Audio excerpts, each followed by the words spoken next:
Welcome to the show, folks. This is Wrestling Changed My Life. Here we go. Yeah, that was a point in my life where things weren't going well. I was working a job in construction, which I didn't like. But so that week, I lost my job. My truck blew up. We had just closed on a house, which I would have had, I really had no idea how I was going to pay for that house now. We just found out we were pregnant, and we had 16 people coming for Thanksgiving. We can endure anything and adapt and pivot and change. Wrestling gave us that ability. I would say nothing in life has impacted me more than the things wrestling has taught me in terms of self-reflection, resilience. Toughness. Some guys have it, some guys don't. Adversity, 100%. How to pick myself up and be a man after I failed. And everything that has shaped my life and where I'm at today would not be there without the values and basically the lessons I've learned through the sport of wrestling. For me, wrestling saved my life because it allowed me to focus and channel my energy. We're fortunate if you wrestle, because if you wrestle, natural talent helps, but it's 5% of the ingredient. It pales in comparison to heart and technique and effort. It humbled me, taught me humility. Nothing can humble you more than wrestling. I think it's the learning to adapt, right? You learn how to adapt, you learn how to solve problems. You know, if I look back at my time I spent wrestling, if it gave me one thing more than anything else, it's mental toughness. Welcome back to the podcast, folks. You're listening to Wrestling Changed My Life. This is your host, Ryan Warner. My guest today, ladies and gents, is Wade Burgess. Wade is a businessman in the truest sense of the word. He was an early employee at LinkedIn and worked his way up. Before that, he was a wrestler at the University of Nebraska. He's been a CEO, and now he's the Chief Revenue Officer at Rev.com down in Austin, Texas. Awesome guy here, folks. Really hope you enjoy the conversation. A little bit more business-focused, but it's always good to switch it up. Fan of the week is my man Parker Betts. That's at Jurassic Parker B on Twitter. Gulf Breeze High School assistant wrestling coach. Parker, thanks for listening to the show, man. I appreciate it. Last but not least, if you want to support the show, give us a follow on Twitter, Wrestling Changed My Life, as well as Instagram, also Wrestling Changed My Life. We post clips of the interviews and do all kinds of pictures, and just check it out. Wrestling Changed My Life, Twitter and Instagram, folks. That's it. Let's get you to the interview with Wade Burgess. Mr. Wade Burgess, how are you, sir? I'm doing great, thanks. It's good to have you back on. I think the first time we spoke, it was on another podcast I was running, a little bit more business focused, but what was that, 4 years ago now? I don't know. I have a tough time with calendars. It was a while ago. A while ago. So you are a businessman. You're the Chief Revenue Officer of Rev.com now. You've held a number of leadership positions at LinkedIn. We're going to talk about all that, but the reason you're here is that you were a wrestler at a young age. Let's talk about your origin story a little bit and get people to know who Wade is. Yeah, great. So probably the most relevant, specifically as it relates to wrestling, is I have three older brothers. So there's like five kids in the family, three boys, actually four boys, if I can do the math right, and a girl. And I was I have three older brothers and a younger sister. Okay. So what that essentially means, regardless of whether you're a wrestler or not, is you get wrestled. So I had two of my older brothers. I grew up on a ranch in the middle of nowhere in Missouri, fantastic upbringing, and then moved to Nebraska. When we moved there, I was in grade school. And one of the sports that we started, my brother Troy started initially wrestling, and my brother Brian. And so from sort of grade school on. And when you said you grew up on a ranch in Missouri, what was life like for you? Blue collar, white collar? No collars, for the most part. We had, the ecosystem was my family, and then my dad ranched with his father. So they're like, my grandparents were across the road. The nearest town was like 14 miles. And by town, I mean 800 people. Yeah. So it was probably once a month or so interacting with others outside of our family unit. Once a month? So actually, that's not true. So on a weekly basis, we would meet. We had like a church meeting with people, our neighbors that were maybe a mile away. And, but yeah, it was a fantastic way to grow up. I mean, I would be on the back of the horse of my grandfather. Like when I was young enough, I know he would put diapers in his saddlebags. And 5:30 in the morning, going out, watching the sun burn the mist off of the ponds, and just a fantastic way to grow up and learn about life and death and reproduction, like all this stuff firsthand. So it's interesting. Like I never had the experience a lot of people do when they're kids of really being weirded out by going to a funeral, or when you're in whatever age it is, where they teach you about the birds and the bees and sex education and all that. That's just like normal stuff. Like I was already exposed to all the way in which nature works. So you grew up early. You grew up like working.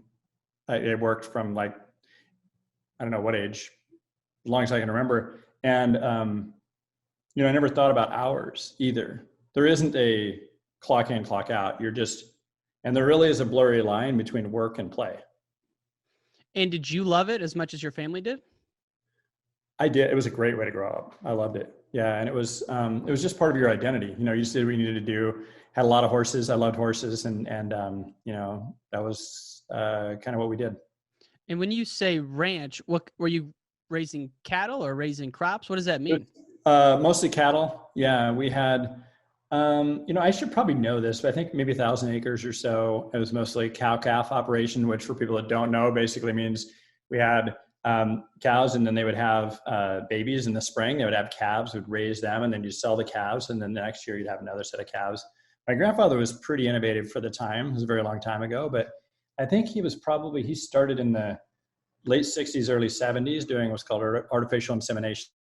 So they would bring in, they'd crossbreed cattle from different European breeds or whatever it was. At that time, that was a pretty cutting edge. Mm-hmm. And so he was able to, you could able to make, more money by being able to do something that was, beyond what others were able to do. So kind of thinking outside of the box. And, he always taught me it's better to be captain of your own rowboat than first mate on a destroyer, like chart your own course. I love that. And I'm seeing a lot of why, a lot of who you are now makes sense, because you had that foundation of work, but also doing things yourself, not being told what to do. And then in the background, you moved to Nebraska, your brothers are wrestling. When did it switch from you to just doing it versus you choosing to create your own path with it in wrestling college? It's a good question. I think I sort of chose, it was something I chose to do pretty early on, but it was always something that I was challenged by my brothers. And it was the same, my next oldest brother, Brian, we did all the sports. We did football, wrestling, and pole vaulting all together. And we, was going in before school and lifting weights together, and then, going to school and then working out afterwards. We were together a lot, which tended to, it was really good for me. My brother's like a really good example, like well-disciplined, did great in school, like all of those things. So it was a standard I aspired to live up to and resented at the same time. I never liked to be told what to do. Still don't like being told what to do.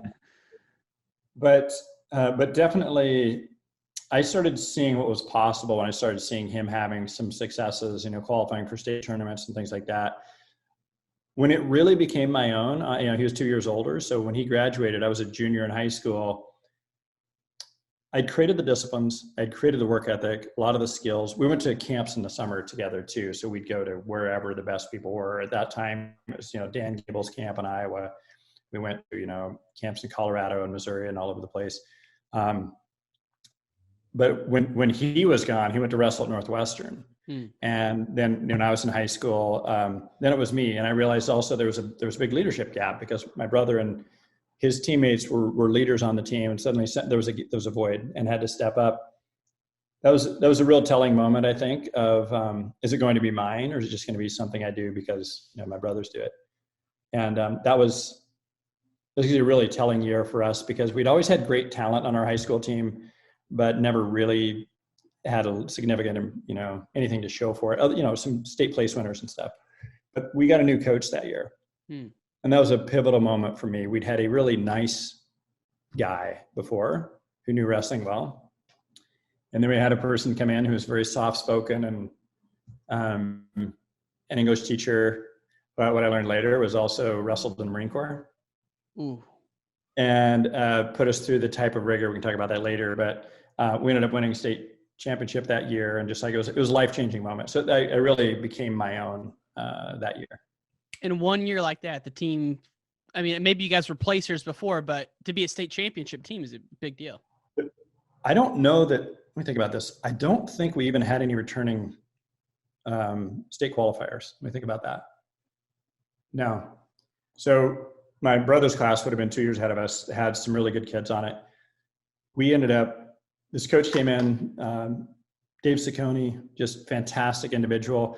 First of all, his first day, when they were the first day of practice, he said we were going to meet in his room. And I was pretty skeptical of like meeting in the English teacher's room instead of wrestling. He handed out blank pieces of paper to all of us.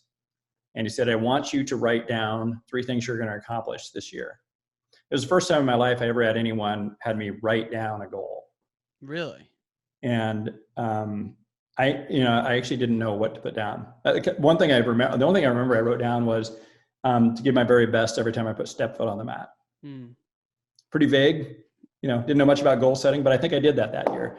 But Coach, Ciccone, then after he talked to us a little bit, we went down, we did a workout, and we worked out at the same time as the basketball team. And so it was, I don't know the time, let's call it 5:30 or 6, we were done.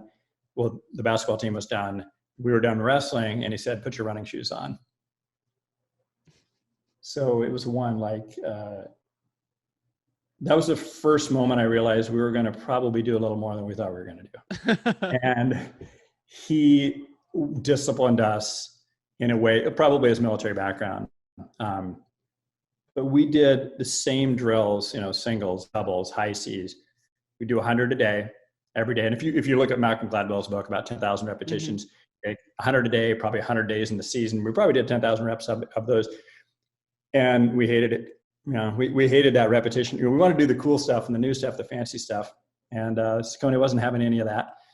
And we were also used to, I don't know if you had this, but previous coach, we always tapered down sort of like Thursday, for the Saturday tournament, a little lighter practice. Friday was a soft one, and then Saturday again. Ciccone, not like we went, it was just full on all the way through. And we'd go in, we were like, Coach, like he says, doesn't matter. Like this part of the season doesn't matter. We're wrestling through. What matters is the end of the year. And we didn't win its tournament until we won. Nebraska had conference and then districts and then state, and we won all 3 of those. We were just in better shape. A bunch of kids that weren't great at the beginning of the year, but the headline in one of the state newspapers when we won it was like unranked, unregarded, and unreal. Like, wow. Just a ragtag group of kids that pretty much outworked it. Did you have a lot of guys that year? Did you have a lot of kids that trit at the beginning? Oh yeah, a third of them. Probably in the first week, a third of the guys quit. Yeah. Was it overkill, or was it what you guys needed, you think? Results would say that's what we needed. You needed. There was, some people, when you face that kind of adversity and that kind of work ethic, some people wilt and some people step up. And, the saying that when your stomach meets your backbone, that's when courage happens. And it got to the point where we would discipline each other.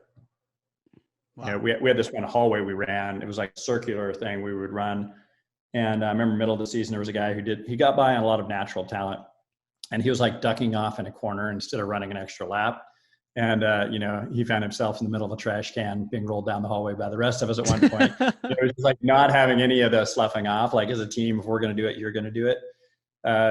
It was really, I think that was an example of a coach showing people how to discipline themselves. And then, we saw the results, through the season, we were basically hungry, tired, and angry. But when we saw what that led to, it was the first state championship team our high school had in any sport for several years. Mm-hmm. So it was sort of disproportionately good.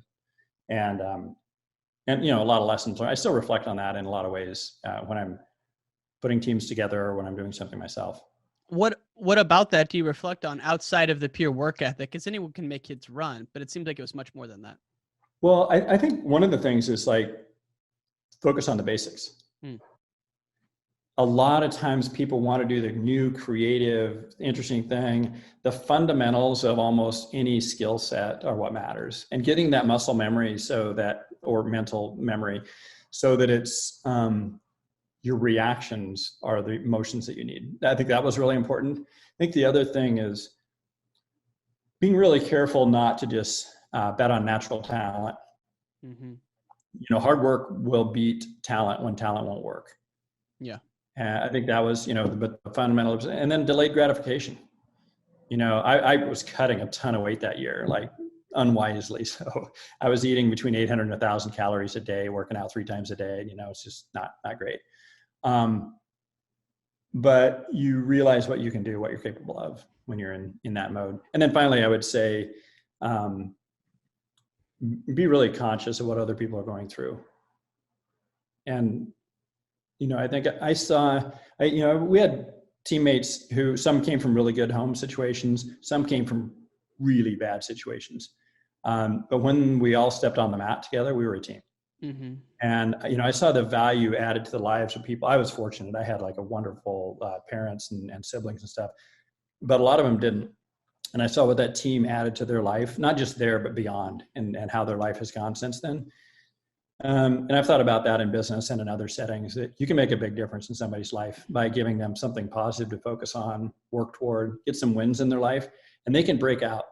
Oh, yeah. They're not a victim of the past. They can create new cycles for themselves and for their family for generations if they just learn how to think differently.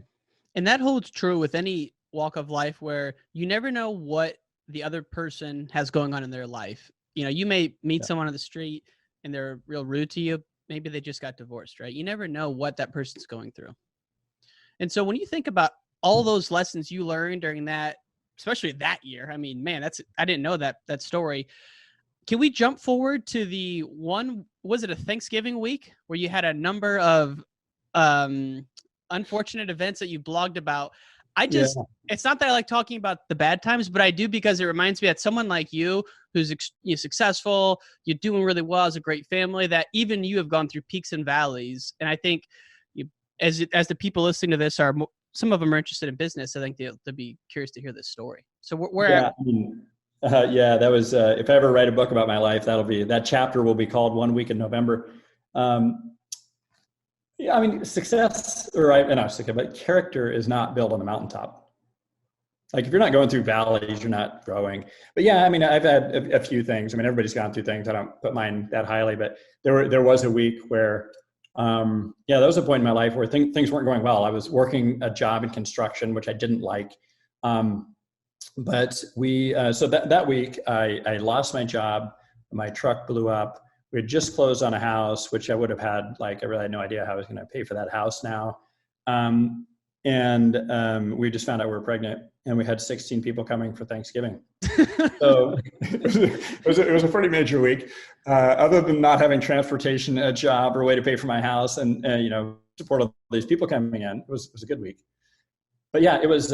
What's funny is, I look at that now, and every one of those things was a positive. How do you mean? Didn't seem like it at the time, but so I hated construction. And it was at that moment where I realized it was the best favor I ever had, because that's when I actually moved into technology sales, and sort of my career of what it is now would not have been possible if that wouldn't have happened. I clearly hated the vehicle. Upgrade that. It was our first child. We were pregnant with our son, Micah. He's a fantastic kid. Just a blessing in our life. And clearly that was a good thing.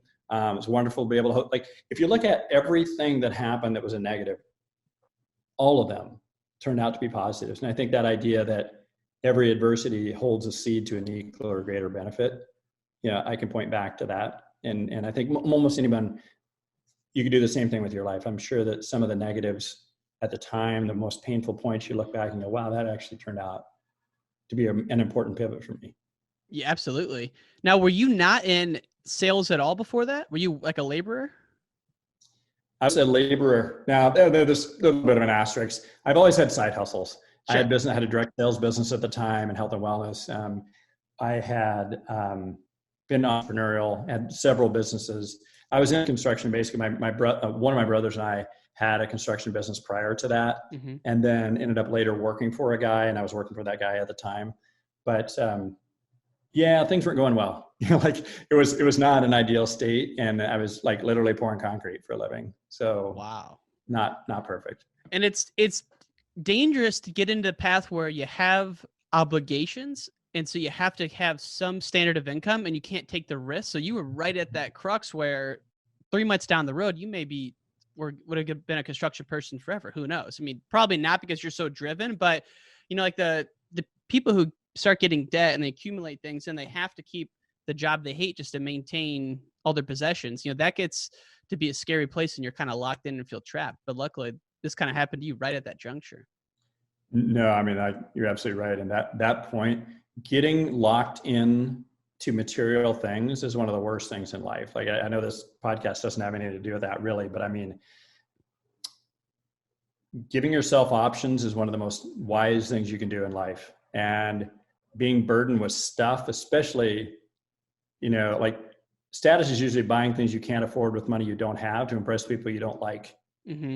And most people get stuck in that trap. And it's not just, there are other ways that we trap ourselves into, like, this is my identity, I'm a this or I'm a that. Like, no, you're not. You can do anything you want to do. Whatever you put your mind to do, you can become and break out of that. And I think, a lot of times we paint ourselves into a corner without having the flexibility and freedom to go take intelligent risks because, we've cut the margin too thin. Yeah, no, it's so important. And I mean, this is a wrestling podcast, but we cover a lot of terrain. And one of the things I absolutely wanted to hit on was Monday morning after Thanksgiving, right? You had all the family there. You probably even forgot about some of the negative stuff because your family's around, you're having some drinks, you're having food. Monday morning, everyone leaves out and you're sitting at home, no job. I know how hard it is to break into technology sales at the beginning, but once you're in, you're in. So how did you go about getting your first gig? Monday morning after Thanksgiving, I wasn't at home. Okay. I was in the office of a recruiter, which, by the way, I didn't even know what recruiters were really, but I'd had a guy through this direct sales business I'd had who was somebody I'd worked with, who had worked with another person. So I was on the phone.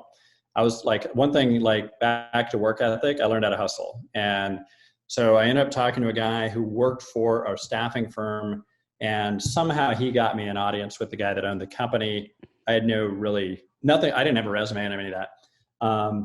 And he ended up, I sold another meeting. I pitched myself. He's like, you're going to have to come back and you have to have a resume and it looks like this and this and this. I'm like, okay, I can do that. And I had enough sort of things I could put together that made it look good on paper. Like most of us, like your LinkedIn profile is probably a little bit of BS, yeah. but, oh yeah, but it looked good enough to make it look like I wasn't a total loser. And, he got me a meeting. He says, I can get you a meeting, but you're gonna have to sell yourself. But I don't know how many calls, and in that meeting, it's funny story about that. He booked this meeting. I went down and I met with this company. This is at the time this is a really long time ago when the world was flat and everything was black and white. And there were internet companies that were competing, were like selling businesses internet connectivity. And I knew nothing about that, like zero. But I went down and I met with the hiring manager, and I just happened to note that she was in a sorority at University of Nebraska where I went. Mm-hmm. I knew nothing about the Greek system either. But a guy who was on a wrestling team there was a captain of the team, a guy named Chris Nelson, who was like a stellar guy. And I knew that his wife had been in a sorority there. And somehow, like I can't remember, she mentioned something about her sorority. And I name dropped. I'm like, did you happen to know? And I mentioned this woman's name. She's like, oh my God. And started talking about her sorority sister. And how do you know her? And I'm like, well, she married, a guy I have a lot of respect for, Chris. And Chris is like the greatest guy. We started this conversation, and then I broke in and I was able to have a conversation with her as a person. Yeah. I don't even know how much of the job we talked about, but I left that meeting. I called the recruiter back and told him how the conversation went. And he goes, oh, that's terrible. Like you didn't talk about the job. You didn't, like, nope, none of that. And anyway, she called back later and offered me the job. Yeah. So I had no assets about the job, but I knew enough about people, I guess, that I got in the door. And then, I went to work on learning, again, like knew nothing about the industry. but I can work and I can read and I can learn and, have that growth mindset. And that really then took the technology sales career. That's where it started. This is such a platitude, but the ability to learn is really, man, it's just invaluable. To be able to look something up and say, you got to figure out how to do this. Well, you're going to do whatever you got to do to research it and just be able to find your way. Yeah. And I think with, how it correlates to wrestling, I watch these guys and especially like coaching kids club or whatever, and you have somebody who's like a good folk style wrestler. And if you throw them right on the mat in Greco, I remember the first time my oldest brother, we didn't even know about freestyle. We were just done folk style, and we were in grade school. We went to this freestyle tournament. He went in and shot a shingle. In his mind, he was shot a single leg and wasn't able to land it. The guy turned him, 10-boned him, and teched him. Yeah. Had no idea what happened. It's like, nothing happened. Yeah, you just lost, bud. Well, if you don't know what you're doing, clearly you can get beat at anything in life. But if you take somebody who's good at one style and you get a good coach and they can learn another style, they'll do well. Mm-hmm. And even cross-functionally, maybe, if somebody's good at judo or any of the martial arts, they can probably be a good wrestler. And I think the same is true in business or in life. Take your victories from one thing, apply them to something else. You can accomplish, you can learn almost anything. Almost everything out there is teachable. Yeah. Especially once you've, mastered one particular thing, it just shows you and gives you the confidence that you can do that with anything. And the thing I'm passionate about wrestling, but I also love sales. And I think growing up, no one talks about sales as a real business, like a real career path. And I remember the first time I told my mom that I wasn't going to law school and I was going to be in sales. And she's like, "You're going to be a used car salesman?" I'm like, "No, Mom, I'm living in San Francisco. These are real business people. These are real professionals." No one knows about sales, I don't think, as a real profession. Why do you think wrestlers, or not even wrestlers, but athletes do so well in a B2B tech sales environment?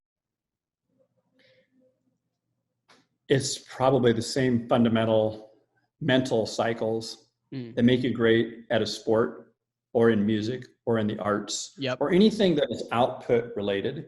I think the inputs that go in and the delayed gratification and the discipline lead to great results. You can look at anyone who's like a classical musician. They've probably played the basic fundamentals of that instrument so many times. That's why they're great. And the same can be true of a wrestler or of a gymnast or anything out there. And I think what makes people great, and specifically technology sales, I think it's anything, is there's a set of fundamentals that you have to understand. Selling is probably more of a science than an art. I think a lot of people have a perception that they think selling is like being a great schmoozer or whatever. Like, okay, maybe 30 years ago, when selling was about, golfing and smoking cigars or whatever. Not true at all today. No. Where there's a set of things that have to happen in the human interaction. There's a science involved. And I think if you can apply yourself to those basics, you can become really good at it.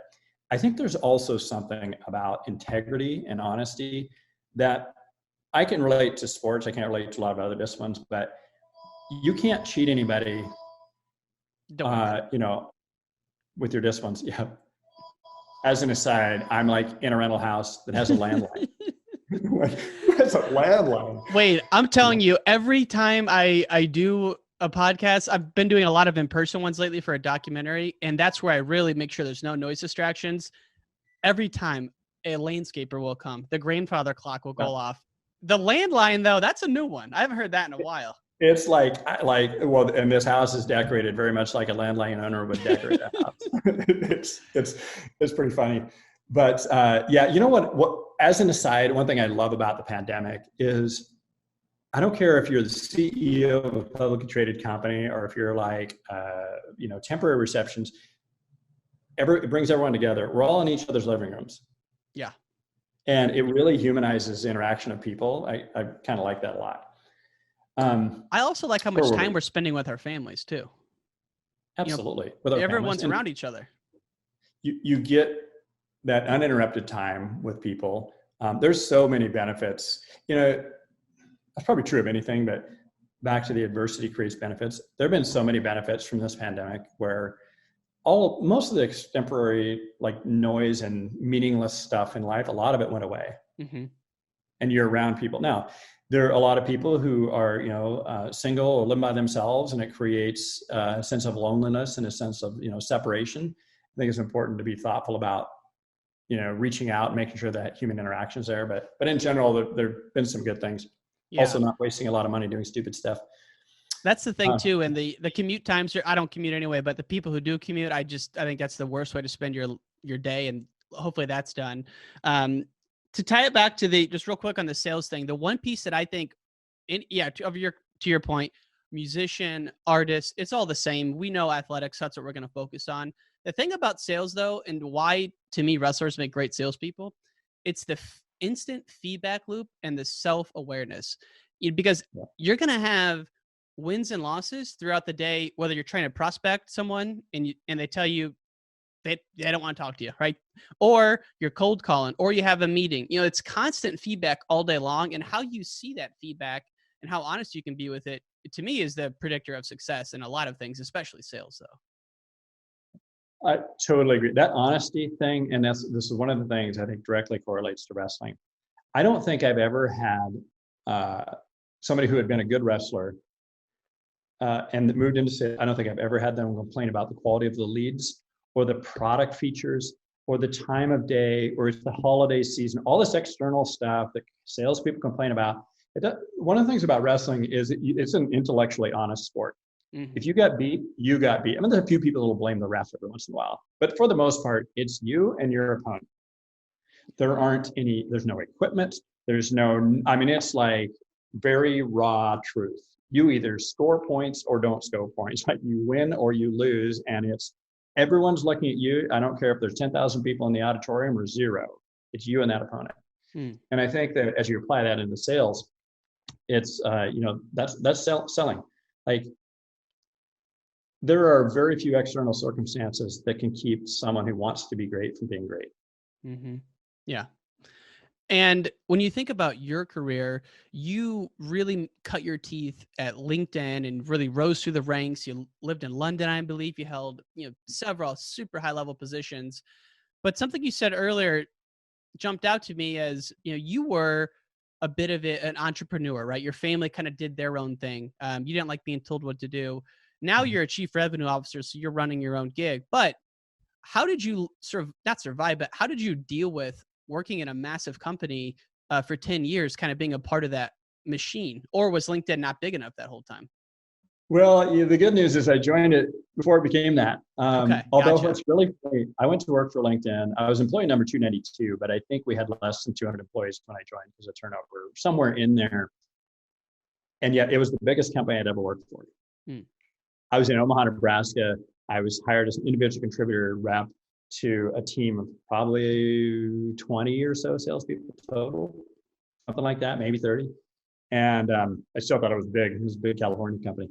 But it didn't have any of the corporate nonsense that, big companies have. So I was able to join that and then be kind of, I moved pretty quickly. I think within 9 months, that was my third job, simultaneously holding many of them, and as we grew, I was able to, at least in the subsystem that I was living in, be a little bit of the captain of my own rowboat.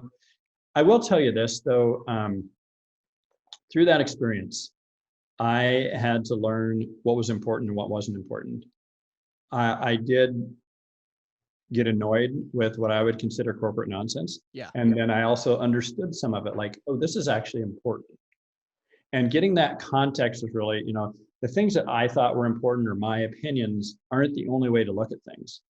Actually, living outside of the country, that I was born in was really helpful to me, and that I'd really never traveled internationally at all. And suddenly I sold everything, moved my family to, Europe, and started building out offices in places where I only speak one language, and I speak that moderately well. And I found myself one time sitting in Dublin, starting up our inside sales team. I think we were speaking 12 languages at the time, and I was just listening. And I realized I actually don't know any of these languages. I don't know how am I going to coach someone when I don't even know what they're saying and doing? And I got to this point of starting to realize I didn't know. And that was a really good moment for me, because I realized I don't need to know. I need to know the core of things that are important to me. I need to rely on other people to give me important feedback and realize that I am a part of a larger system. I'm subsystem of that. So I realized I'm going to control what I can control, but I'm going to rely on other people. And then collaboration really stood off the page to me of like learning how to play well with others. So wrestling is an individual sport. And I was an individualist. I didn't like lone wolf.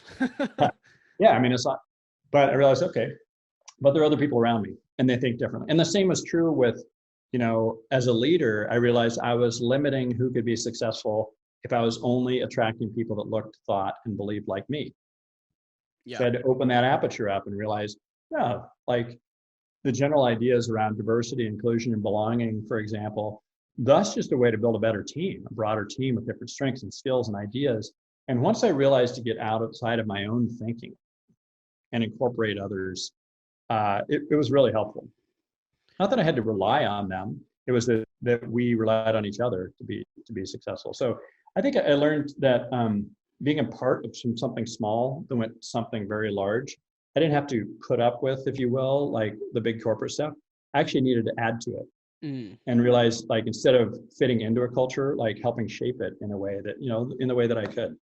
I'll tell you what, that's one thing where I struggle to this day, whether it's in my relationship or any clients I have, is the communication.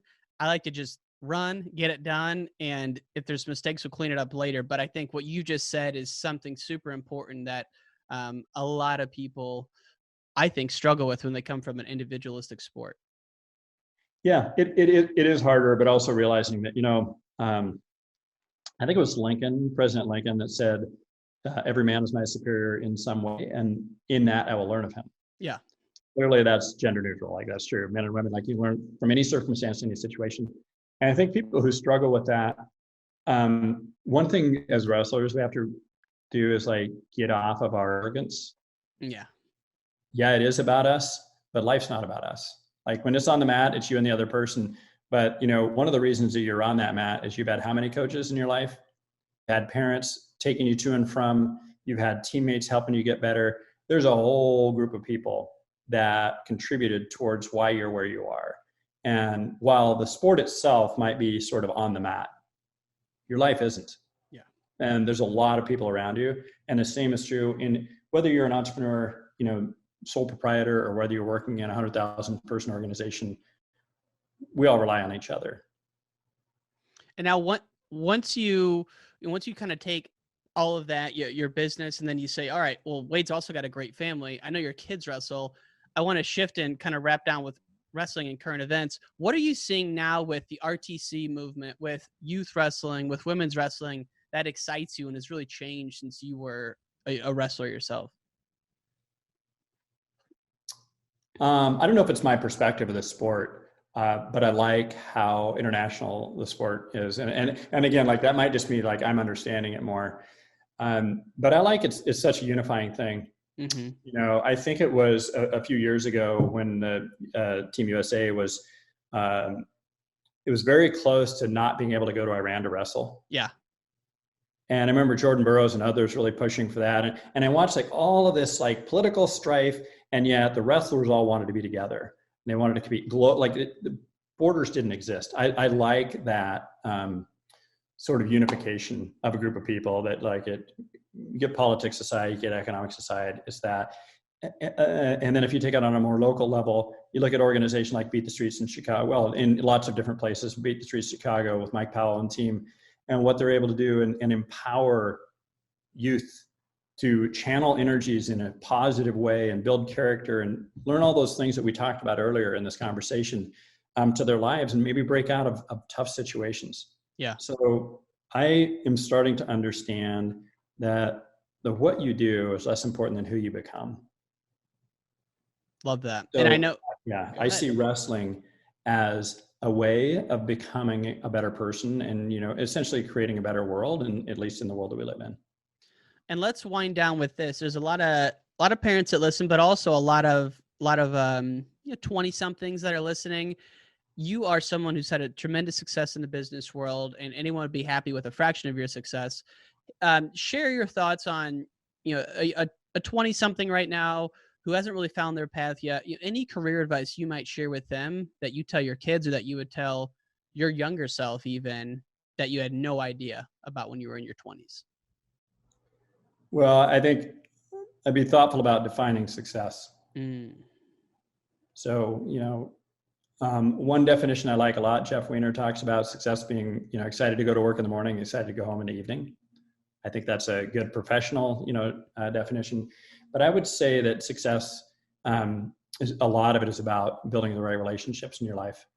What's going to make you happy is having strong and healthy relationships. Number one, with yourself, and number two, with those around you. And you're going to attract what you are, not what you want. So I would invest in self to become a better person. Becoming a better person will give you better skills to be able to become a better professional. And it's the balance between the head and the heart. If you're all mind, you're going to be heartless. And if you're all heart, you're probably going to be brainless.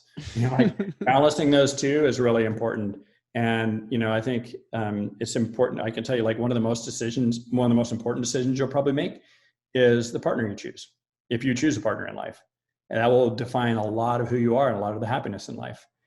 And who you choose, a lot of it's dependent on who you are. And if you define who do you want? Well, who do they want? Become that person. But I think professionally, it's a long arc.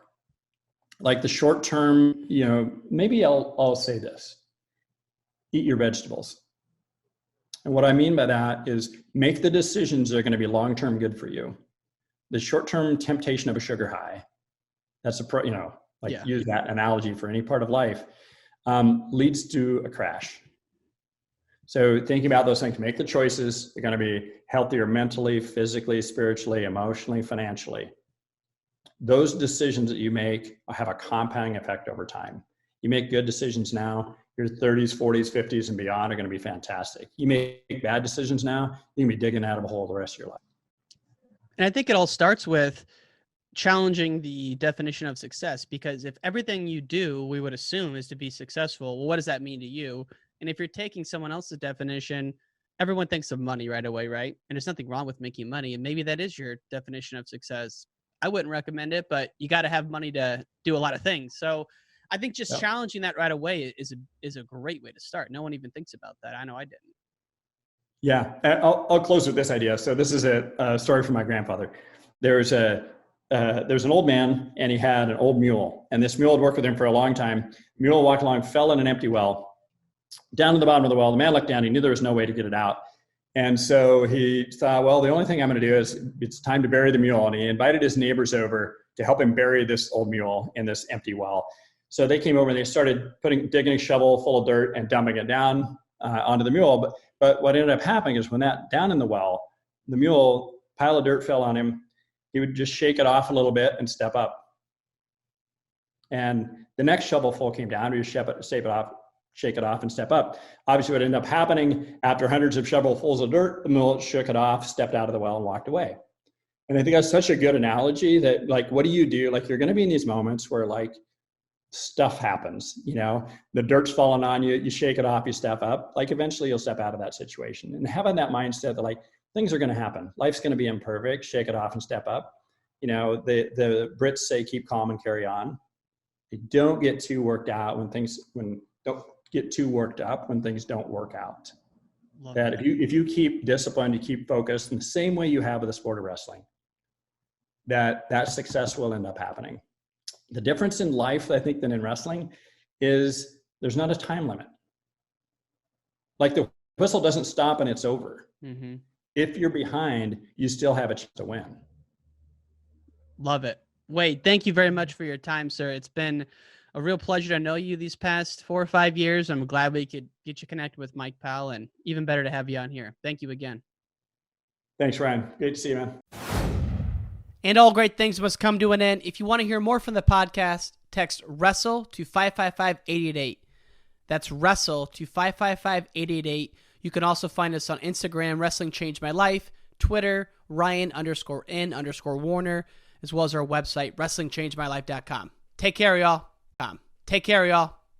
Take care, y'all. Take care, y'all. Take care, y'all.